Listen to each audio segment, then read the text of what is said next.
आज की खास मुलाकात में आप सभी का स्वागत है और मैं हूं आपके साथ आरती राय। आज की इस खास मुलाकात के खास जो मेहमान हैं आप अपनी स्क्रीन पर देख रहे होंगे, ये मेहमान कौन है उससे पहले मैं आपको बता दूं, आज विश्व ब्रेन ट्यूमर डे है।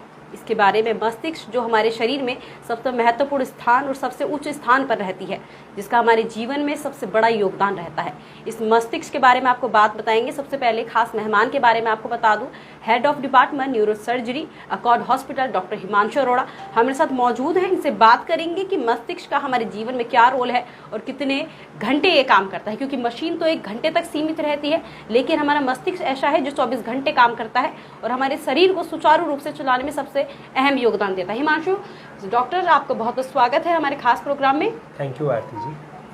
सर, आज वर्ल्ड ब्रेन ट्यूमर डे है। सबसे पहले हम जानना चाहेंगे कि इसे जानने से पहले सबसे पहले मैं आपके बारे में जानना चाहूँगी, क्योंकि डॉक्टर कितने टाइम से प्रैक्टिस में है। सबसे पहले जो पेशेंट है ये भी जानते हैं कि डॉक्टर की क्या छवि है, डॉक्टर कितने साल से प्रैक्टिस में है। सबसे पहले सर आप अपने बारे में थोड़ा सा हमें बताइए। मेरे इस अभिनंदन के लिए बहुत बहुत धन्यवाद जी। मैं 2005 से लगभग 17-18 साल से न्यूरोसर्जरी की प्रैक्टिस कर रहा हूँ और सब तरह के ब्रेन ट्यूमर्स को ऑपरेट कर चुका हूँ।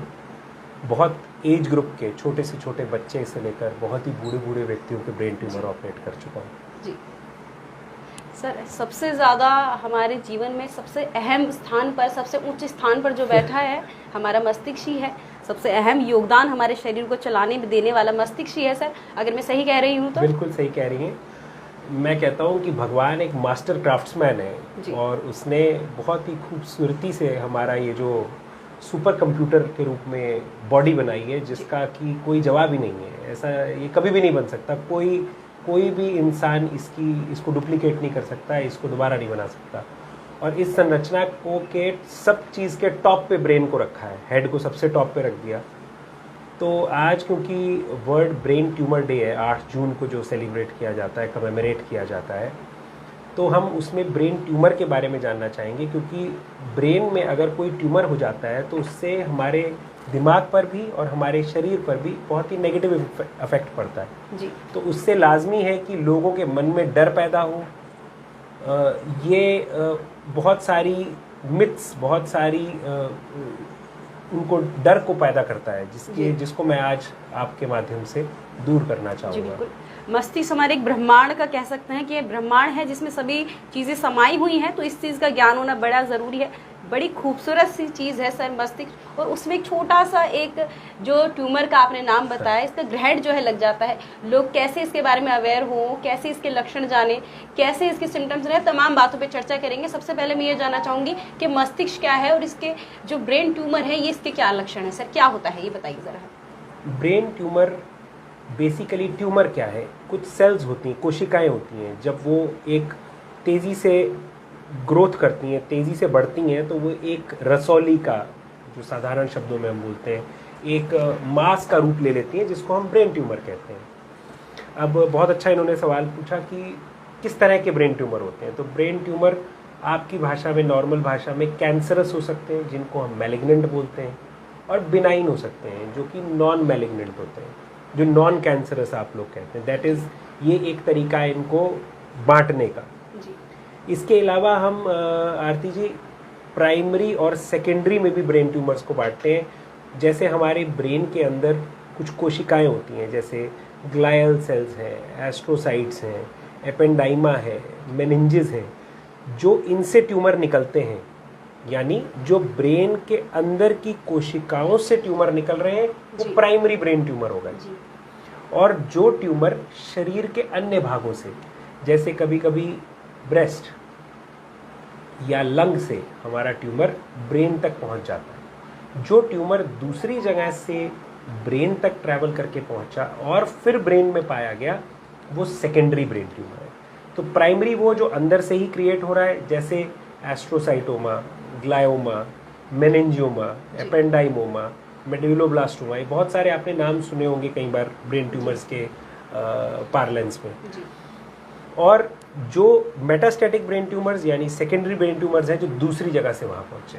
जी, तो आपने सुना कि किस किस तरह के होते हैं। प्राइमरी सेकेंडरी के बारे में इन्होंने बात बताई कि मस्तिष्क को ये चीज़ें हैं जो लक्षण होते हैं इस तरह से दिखाई देते हैं। सर, मस्तिष्क की अगर बीमारियों की बात करें, अगर किसी इंसान को होनी शुरू हो गई है और उसे पता नहीं है कि इसे बीमारियां जो है शुरू हो चुकी हैं, तो सर इन ब्रेन ट्यूमर के लक्षण क्या क्या होते हैं सर? ये आपने बहुत ही अच्छा सवाल पूछा, और आई थिंक साधारण लोगों को सबसे ज़रूरी ये जानना है कि ट्यूमर के लक्षण क्या हो सकते हैं। जी। मैं सबसे पहला लक्षण जो हमेशा हम कहते हैं वो हेडेक है, सर में दर्द होना। पर सर में दर्द आई थिंक पूरी दुनिया में कोई व्यक्ति नहीं होगा जिसके सर में दर्द ना हुआ हो। जी। तो ऐसा सर दर्द जो कि पहले होता था लेकिन उसका कैरेक्टर बदल गया हो, या सर दर्द जिसकी इंटेंसिटी धीरे धीरे बढ़ती जा रही है, या सर दर्द जो कि अब ख़त्म ही नहीं हो रहा है दवाइयों के बावजूद, जी। ऐसा सर दर्द। उसके बाद पेशेंट को जी मत लाना या बिना बात के उल्टियाँ होना। एक्चुअली ये इंडिकेट करता है, ये ऐसा इशारा देता है कि आपके दिमाग के अंदर का प्रेशर बढ़ रहा है, जिसकी वजह से सर दर्द भी होता है, उल्टियाँ भी आती हैं। कभी कभी हमें देखने की परेशानियाँ हो सकती हैं, जैसे देखते हुए धुंधलापन आना आँख में, या आप देख रहे हैं तो आपकी पेरिफेरल विजन यानी साइड का एरिया नहीं दिख रहा है बिल्कुल आपको, जी, सिर्फ बीच का एरिया दिख रहा है, या कभी कभी दो दिख रहे हैं, एक की जगह दो दिख रहे हैं। इसके अलावा कई बार सुनने में तकलीफ हो जाती है। किसी एक कान में आप महसूस करते हैं कि मैं फ़ोन उठाता हूँ या उठाती हूँ और मेरे एक कान में तो मैं सही से सुन पाता हूँ, दूसरे कान में सही नहीं सुन पाता हूँ। जी। कान में टूं या टिंडाइटिस बोलते हैं हम इसको, इस तरह की आवाज़ कॉन्टीन्यूसली आना। उसके अलावा बोलने में मुश्किल होना, कई बार स्लरिंग होने लगती है, या चलने में बैलेंस का लूज होना, जी, ये कई बार महसूस होता है। इसके अलावा पर्सनैलिटी में चेंज आना, या कि मरीज़ को लगता है कि बिहेवियर चेंज हो रहा है, मरीज़ के रिलेटिव्स को लगता है बेसिकली कि बिहेवियर चेंज हो रहा है, मरीज़ कंफ्यूज्ड रहता है, टाइम पर डिसीजंस नहीं ले पाता, या अकस्मात दौरे आने शुरू कर देना। कई लोगों को तो दौरे की बीमारी होती है, पर ऐसे मरीज़ में जिसमें पहले दौरे नहीं आते थे, अगर उसमें नए दौरे आने शुरू हुए हैं तो वो एक बहुत ही चिंता का विषय हो सकता है। तो ब्रेन ट्यूमर के इनमें से कोई भी लक्षण हो सकते हैं, इनमें से कोई भी लक्षण हो वो एक ये इंडिकेशन देते हैं कि एक पॉसिबिलिटी है कि वो ब्रेन ट्यूमर हो सकता है। काफ़ी दर्शक हमारे डर गए होंगे क्योंकि आपने बताया कि सभी को जो है सर दर्द रहता है और मोस्टली सभी को रहता है। सर, काफ़ी बार सर दर्द देखा जाता है आधे सर में भी होता है, तो इसके कोई ब्रेन ट्यूमर से कुछ लेना देना है या कुछ संबंध है? क्योंकि अगर आप सुन रहे हैं और ये लक्षण अगर आपको हैं तो आप अपने नज़दीकी किसी स्पेशलिस्ट से ज़रूर चेक कराएं, क्योंकि आगे जाके बीमारी बड़ा जो रूप है सर अनदेखा ले सकती है। तो अगर सर किसी के आधे सर में दर्द होता है तो इसका कुछ संबंध या कुछ कनेक्शन है ब्रेन ट्यूमर से? आरती जी, आधे सर का दर्द हेमिक्रेनियल हेडेक हम बोलते हैं, वो मोस्टली वैस्कुलर हेडेक या माइग्रेन से रिलेटेड होता है, कोई जनरली ट्यूमर से रिलेटेड नहीं होता। जी। और दर्शकों, मैं ये बात ज़रूर बोलना चाहूँगा कि इनमें से कोई भी सिम्टम या लक्षण अगर आपको दिखता है तो प्लीज़ इसका कतई मतलब नहीं है कि आपको ब्रेन ट्यूमर है, बिल्कुल भी ये मतलब नहीं है। प्लीज़ ये बल्कि ये आपके लिए और ज़्यादा इम्पॉर्टेंट है कि अगर आपको कुछ ऐसा लक्षण है तो आप अपने नज़दीकी किसी न्यूरोसर्जन को दिखाएं, ताकि उसका निदान, उसका डायग्नोसिस किया जा सके कि आपको क्या है।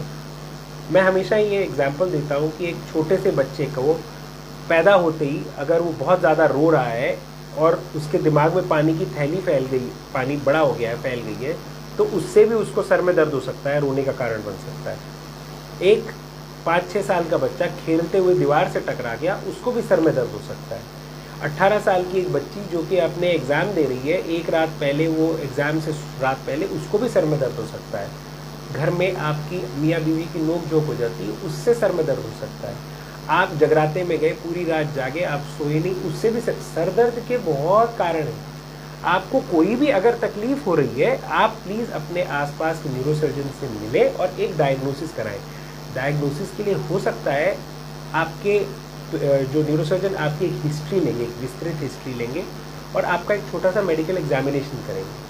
कई बार वही काफ़ी होता है हमें जानने के लिए कि आपको कुछ भी परेशानी नहीं है, आप दवाई खाइए और आप घर जाइए। पर कभी कभी अगर हमें भी शक लगता है, न्यूरोसर्जन को शक लगता है कि आपको कोई ब्रेन ट्यूमर हो सकता है या कोई ऐसी अनएंटिसिपेटेड बीमारी हो सकती है, तो हम आपके लिए एक CT स्कैन या MRI ऑर्डर करते हैं, या एक और इन्वेस्टिगेशन होती है इलेक्ट्रोएन्सेफलोग्राफी, जिसको हम EEG बोलते हैं। कभी कभी हम EEG का भी ऑर्डर करते हैं इन्वेस्टिगेशन के लिए।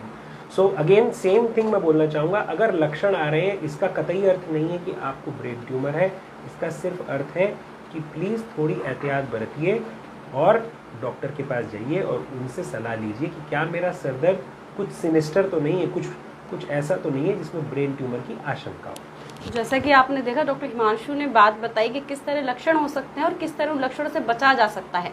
तो आप अब अगर लक्षण है तो इन्होंने बताया कि सर दर्द है तो सभी चीज़ें ब्रेन ट्यूमर का रूप नहीं ले सकती, तो पर फिर भी अगर चीज़ें कुछ ज़्यादा आउट ऑफ कंट्रोल आपके हो रही हैं और आपको लगता है कि आप में बदलाव जो है सर के दर्द में आप देखने को मिल रहा है और तमाम तरह के लक्षण अगर उन्होंने बताए, तो एक बार आपने नज़दीकी किसी विशेषज्ञ से आप ज़रूर चेक कराएं कि आखिर में आपको परेशानी क्या है। डॉक्टर हिमांशु, जैसा आप देखा जा रहा है कि खाने पीने में काफ़ी बदलाव, अब जो लाइफस्टाइल काफ़ी बदल गया है, तो ब्रेन को सही रखने के लिए कि खान पीन की कोई जब लाइफस्टाइल में किस तरह की बदलाव होना चाहिए और खान पीन में क्या लोगों को जो है खाना चाहिए सर?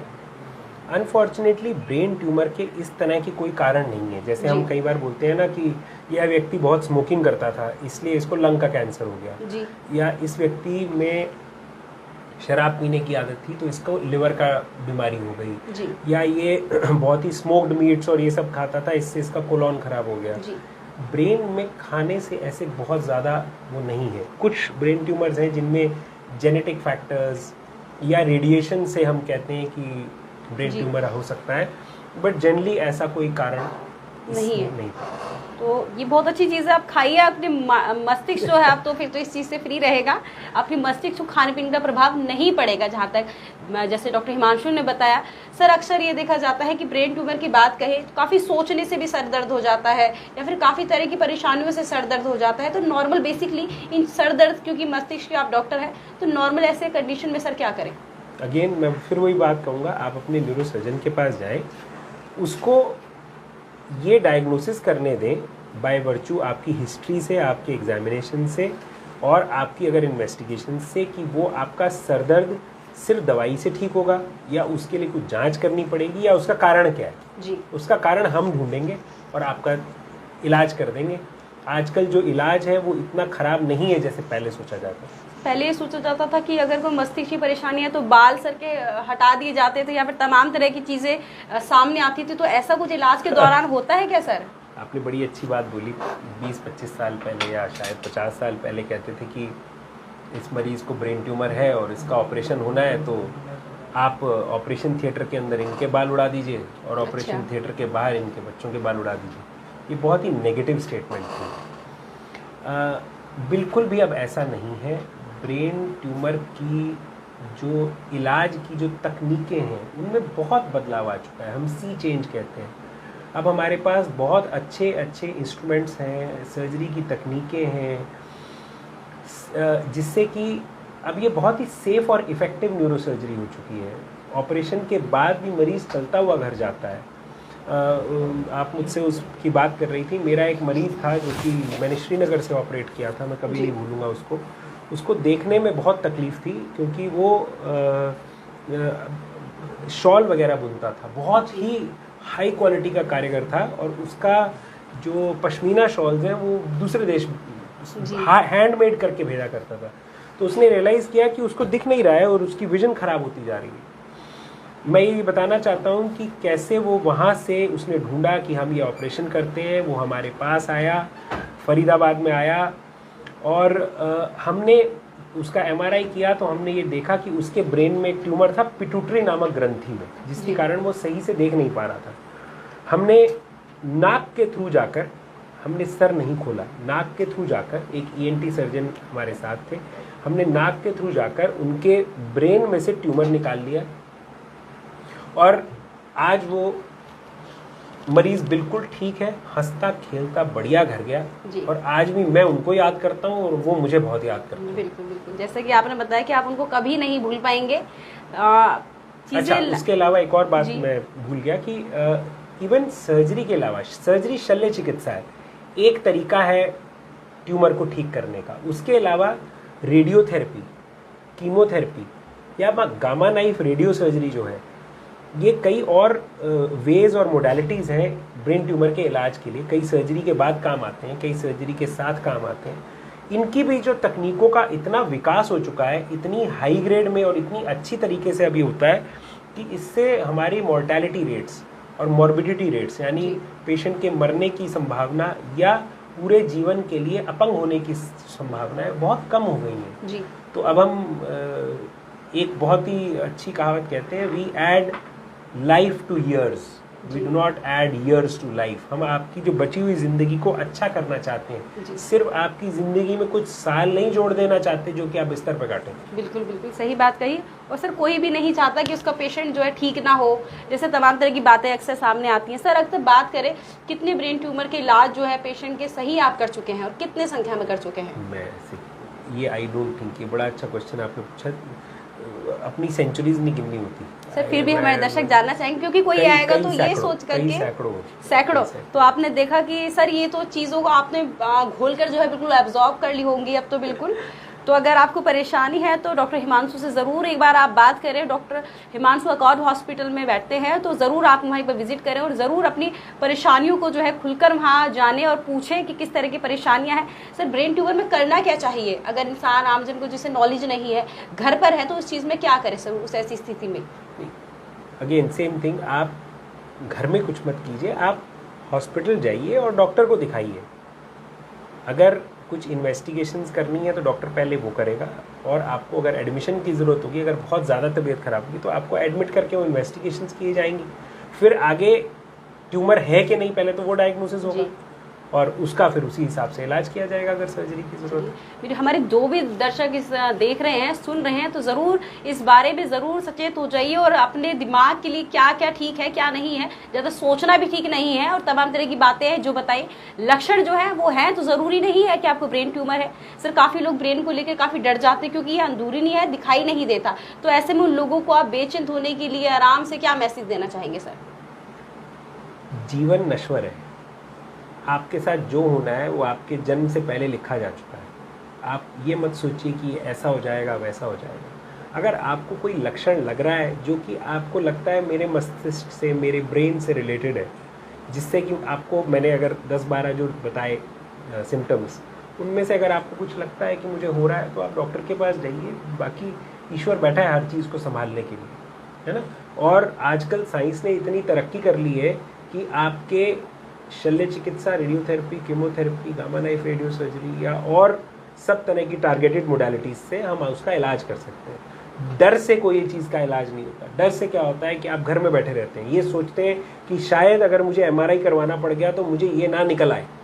उससे क्या होता है कि आप समय वेस्ट करते हैं। आप क्या करते हैं, आप अलाउ करते हैं कि आपका ट्यूमर पहले इतना था, फिर इतना हुआ, फिर इतना हो गया।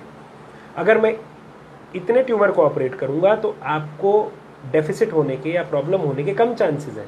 अगर मैं उसी को इतने बड़े ट्यूमर होने पर ऑपरेट करूंगा तो आप ही को तकलीफ बढ़ेगी।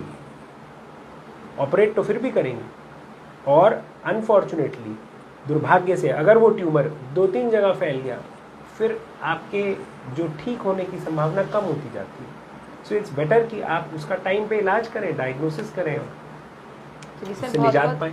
धन्यवाद। आज का ये जो प्रोग्राम था, इंटरव्यू था, सिर्फ इसलिए था कि आप जागरूक हो और अपने जीवन में किस तरह से आगे अपने आप को लेके सबसे महत्वपूर्ण आप ही हैं, क्योंकि आपका मस्तिष्क और आपका शरीर ठीक चलेगा तो आपका काम भी ठीक चलेगा। तो अपने शरीर को और अपने मस्तिष्क को ज़रूर टाइम दें और बेचिंता बेफिक्र होकर चीज़ों को करिए। किस तरह डॉक्टर साहब ने बताया कि टेंशन नहीं लेने की ज़रूरत है। अगर कुछ होता है तो ऊपर वाले और डॉक्टर बैठे हैं आपको संभालने के लिए, तो उस चीज़ में आप बने रहिए। और ऐसी खास मुलाकात में अगली बार हम आपको फिर मिलाएंगे। जब तक के लिए बने रहिए। नमस्कार।